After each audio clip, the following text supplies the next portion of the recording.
बिस्मिल्लाहिर्रहमानिर्रहीम, अस्सलाम वालेकुम। बोल न्यूज़ हेडक्वार्टर्स में खुशामदीद। मैं हूं सोनिया शेख। न्यूज़ हेडलाइंस आपने जानी, अहम खबर शामिल करते चलें। कराची वालों के लिए बुरी खबर है कि गैस लोड शेडिंग के औकात में मज़ीद इजाफा कर दिया गया है। शहर में रोज़ाना दोपहर 2 बजे से 5 बजे तक गैस बंद की जाएगी। कराची में रात 11 बजे से सुबह 7 बजे तक गैस पहले ही बंद की जा रही है।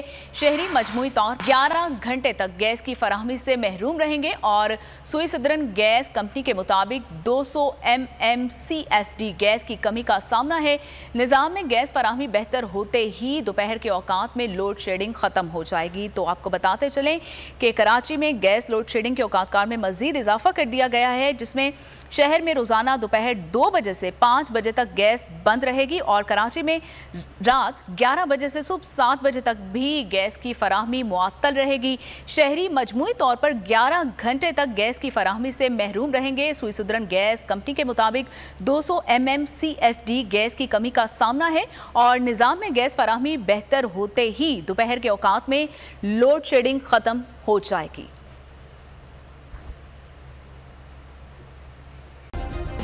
सब्सक्राइब करें और बेल दबाएं ताकि कोई खबर रह न जाए।